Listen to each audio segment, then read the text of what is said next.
সাইয়েদনা ইব্রাহিম আলাইহিস সালাম এক আল্লাহ তাআলাকে যখন মেনে নিলেন, বাবেল শহরে খবর চলে গেল, বাবেল নগরীতে খবর পৌঁছে গেল। সাইয়েদনা ইব্রাহিম আলাইহিস সালাম যখন এক আল্লাহ তাআলাকে মেনে নিলেন, নমরুদ খবর পেয়ে গেল। নমরুদ চলে আসলেন। নমরুদ এসে বলেন, ইব্রাহিম, এই বাবেল নগরীতে, এই বাবেল শহরে আমি রব বাদ দ্বিতীয় কোনো রব নাই, আমি রব বাদ দ্বিতীয় কোনো খোদা নাই, তুমি কোন রবের ইবাদত করো? সাইয়েদনা ইব্রাহিম ডেকে বললেন, রব্বি আল্লাযী ইউহয়ী ওয়া ইউমীত, আমার রব এমন রব যিনি জীবন দেয় মরণ দেয়, আমাদের জীবন দেয় যিনি, সে আল্লাহ তাআলা আমার রব। নমরুদ ডেকে বলল, ইব্রাহিম, তাই? আনা উহয়ী ওয়া উমীত, আমিও তো জীবন দিই মরণ দিই। সাইয়েদনা ইব্রাহিম আলাইহিস সালাম ডেকে বললেন, তাই? তুমিও জীবন দাও মরণ দাও, তো দেখাও তো দেখি। নমরুদ জেলখানার দুইজন ফাঁসির আসামি নিয়ে আসলেন। নিয়ে আসার পর ধারালো ছুরি বের করলেন। দুইটা আসামির মধ্যে প্রথম আসামির পেটে ওই ধারালো ছুরি দিয়ে ধা করে ঢুকিয়ে দিলেন। রক্তক্ষরণ হয়ে লোকটা জমিনে পড়ে গেলেন। ছটফট করতে করতে লোকটা মারা গেল। নমরুদ প্রথম আসামির পেট থেকে ছুরিটা বের করে দ্বিতীয় আসামির পেটে যখন ঢুকিয়ে দিবে, in the meantime stop, থেমে গেলেন, না, ওইটারে মায়েরা আমি মরণ দিলাম, তোরে আমি জীবন দিলাম। ইব্রাহিম দেখো দেখো, আমি ওইটারে মায়েরা মরণ দিলাম, আমি এইটারে জীবন দিলাম। সাইয়েদনা ইব্রাহিম বলল, তাই তো, তুমি তো জীবন দাও মরণ দাও, শুনে রাখো, ফাইন্নাল্লাহা ইয়াতি বিশ-শামসি মিনাল মাশরিকি ফাআতি বিহা মিনাল মাগরিব ফাবুহিতাল্লাযী কাফার। তুমি জীবন দাও মরণ দাও, বুঝলাম সব ঠিক, কিন্তু নমরুদ শুনে রাখো, আমার আল্লাহ তাআলা এমন আল্লাহ, যেই আল্লাহ রব্বুল আলামিন প্রতিদিন পূর্ব দিক থেকে সূর্য উঠায়। আমার আল্লাহ তাআলা প্রতিদিন পূর্ব দিক থেকে সূর্য উঠায়। তুমি যদি সেই আল্লাহ তাআলার মতো ক্ষমতাবান হও, পাওয়ারফুল হও, আগামীকাল থেকে পূর্ব দিক থেকে নয়, পশ্চিম দিক থেকে সূর্যটা উঠাও। ফাবুহিতাল্লাযী কাফার। এইবার নমরুদ ধরা খেয়েছে, লা জবাব, নিশ্চুপ, কোনো কথা নেই, কারণ তর্কে হেরে গেছে। মেজাজ নরম না গরম, প্রচণ্ড গরম। নমরুদ ডেকে বলে, ইব্রাহিম রে ধর, আগুনের কুণ্ডলী তৈরি কর। বিশাল বড় আগুনের কুণ্ডলী তৈরি করা হলো। সাইয়েদনা ইব্রাহিমকে বেঁধে ফেলা হলো। বেঁধে ফেলার পর সাইয়েদনা ইব্রাহিমকে যখন আগুনে নিক্ষেপ করবেন, জিবরাইল আলাইহিস সালাম এসে বললেন, ও আল্লাহর নবী, আপনি শুধু একটিবার আমাকে অনুমতি দেন, আমি আমার এই পাখার সাহায্যে, ডানার সাহায্যে এই আগুনগুলো এক দেশ থেকে অন্য দেশে উড়ে নিয়ে চলে যায়। সাইয়েদনা ইব্রাহিম বললেন, I don't need you help, তোমার সাহায্য আমার কোনো দরকার নাই। যে আগুনের মধ্যে আমি পড়েছি, সে আগুনের মালিক আমাকে দেখে কি দেখে না। এইবার নমরুদ বিশাল বড় আগুনের কুণ্ডলী তৈরি করলো। সাইয়েদনা ইব্রাহিমের হাতে রশি দিয়ে বাঁধলো, পা রশি দিয়ে বাঁধলো, পিছনে চড়াক বা কাঠের উপরে শুয়ে দেওয়া হলো। বিশাল আগুনের কুণ্ডলী তৈরি হয়ে গেল। সাইয়েদনা ইব্রাহিমকে আগুনের মধ্যে নিক্ষিপ্ত করা হলো, আগুনের মধ্যে ফেলে দেওয়া হলো। ফেলে দেওয়ার সাথে সাথে আগুনগুলো দাউ দাউ দাউ দাউ করতে শুরু করলো। মুহূর্তের ভিতরে দেখা গেল সাইয়েদনা ইব্রাহিম আলাইহিস সালামের হাতের রশি পুড়ে ছাই হয়ে যায়, পায়ের রশি পুড়ে ছাই হয়ে যায়, পিছনের তক্তা কাঠ পুড়ে ছাই হয়ে যায়, কিন্তু সাইয়েদনা ইব্রাহিমের একটি পশম পর্যন্ত পুড়ে নাই। আল্লাহু আকবার।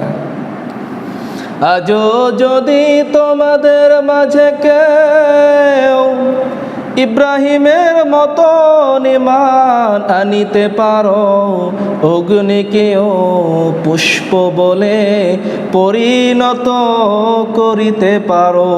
সুবহানাল্লাহ। মুসার মতো ঈমান হলে রাস্তা হবে সাগর জলে, ইউসুফের মতো ঈমান হলে একে একে দরজা খোলে। নবী ইব্রাহিমের মতন ঈমান যদি আজও থাকে বিদ্যমান, অগ্নিকুণ্ডে দেখতে পাবে খুবসুরতে ফুলবাগান। সুবহানাল্লাহ। আল্লাহ তাআলা ডেকে বলেন, কুলনা ইয়া নারু কুনি বারদাও ওয়া সালামান আলা ইব্রাহিম। ও আগুন, তোরে আমি ক্ষমতা দিয়েছি, পাওয়ার দিয়েছি, তোর সামনে যা কিছু পাবি সব কিছু পুড়ে সারকার করে দিবি রে আগুন। কিন্তু আগুন শুনে রাখ, কিছুদিনের জন্য তোর আমি ক্ষমতা কেড়ে নিলাম, পাওয়ার কেড়ে নিলাম। তোর আগুনের মধ্যে আমার বন্ধু ইব্রাহিম প্রবেশ করেছে, তুই আগুন আমার বন্ধু ইব্রাহিমের জন্য ঠান্ডা হয়ে যা। কিন্তু আগুন শুনে রাখ, এত পরিমাণ বেশি ঠান্ডা হবে না যেন ইব্রাহিমের সর্দি না লেগে যায়। আগুন ডেকে বলল, মালিক আমি কেমন হব তুমি বলো।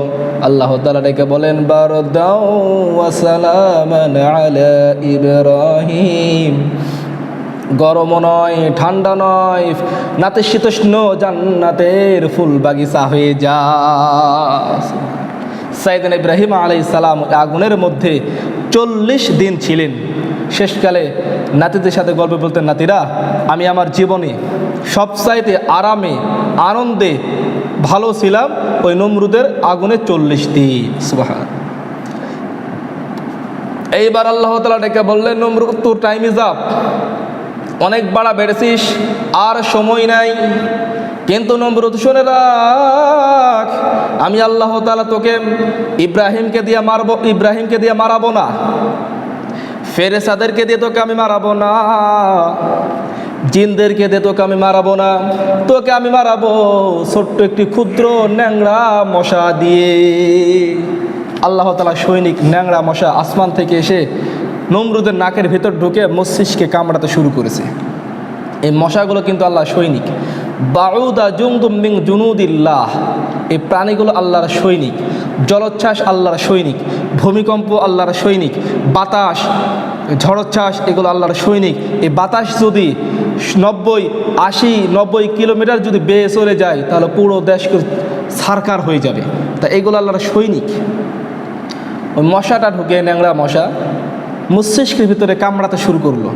নমরুদ চড় ঘুষি কিল থাপ্পড় মারতে থাকে নিজের মুখে, কিন্তু মশা বের হয় না।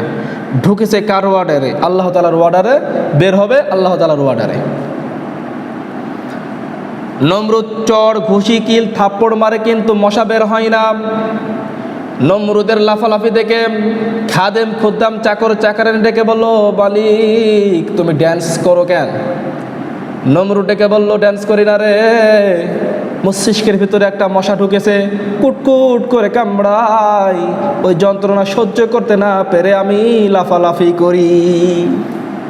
ন্যাংরা মশা যত কামড়ায় নমরুদ তত বেশি লাফায়।